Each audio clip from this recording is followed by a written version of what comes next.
Welcome back, everyone. So in this video, let's actually learn a little bit more about some styling facts within React. And also, let's add the image. So what I want you to do is go into your resource folder, get the categories JSON file.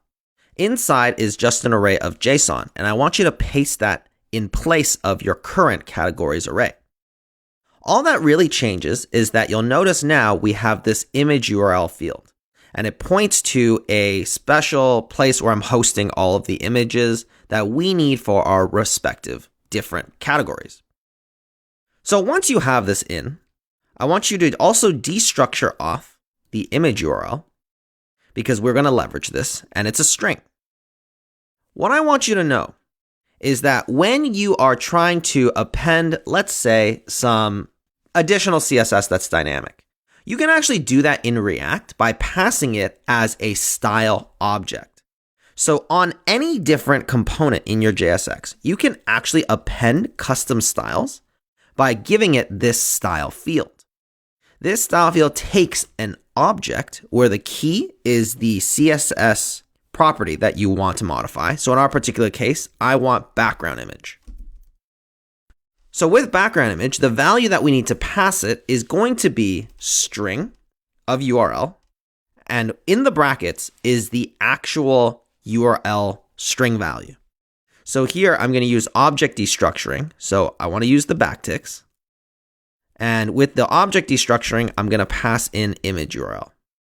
If you're unfamiliar with destructuring, all this is really doing is it's just allowing us to use a string variable inside of another string.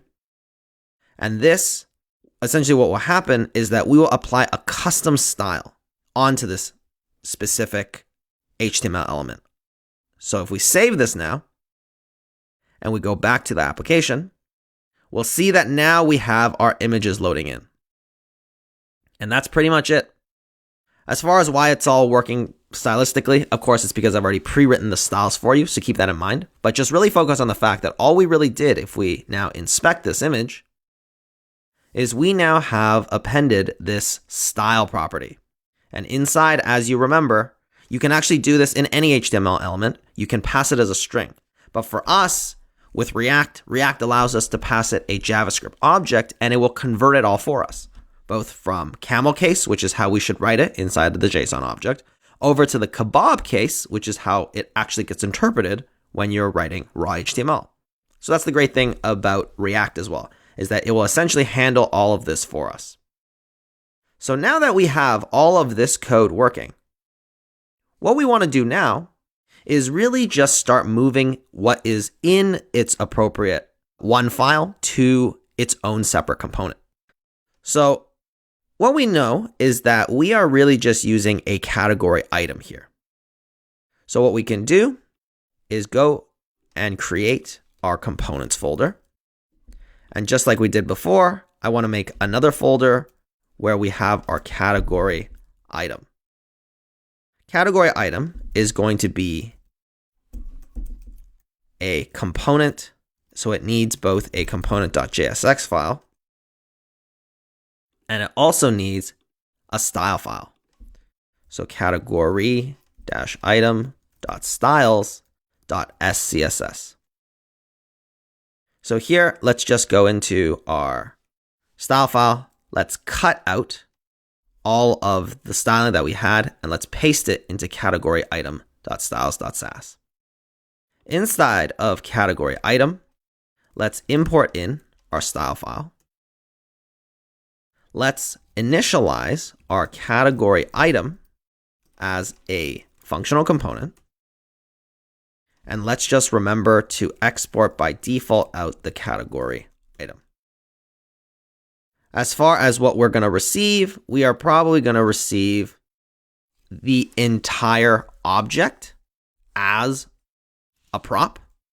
So here we can do, let's call it a category. And that'll be the namespace that we do. And in turn, we just want to return all of that HTML that we had from before. So let's just close these folders. Let's go here. Let's copy this HTML that we've been using. Let's paste this in here. And now we remember that we cannot use the ID here. We need to put it in the place where we actually call the map. So we'll remember to do that when we go back to our app.js. But we know that we need the image URL. So here we can destructure here, or we can destructure directly in the actual prop. It's entirely up to you, whatever you prefer. We need the image URL and we need the title. So here we've pretty much converted this over into its own component. Let's save this. Let's go back to our app.js. Let's import in the component that we need from our components folder in our category item and our category item.component. Let's copy the category item. Let's paste this in. And now we know that we need to actually pass the entire category. So here we can do key is equal to category.id and category is equal to category. And now if we save and let's go back to our application, we see that everything is still working as we expect it to. Awesome. So everything's still working and we've pretty much started separating out our different components. What I want you to do is I want you to actually even move this component, which is the entire categories, into its own component. So you can make this category menu, you can call it directory, call it whatever you want, but essentially it should not all live within our app.js.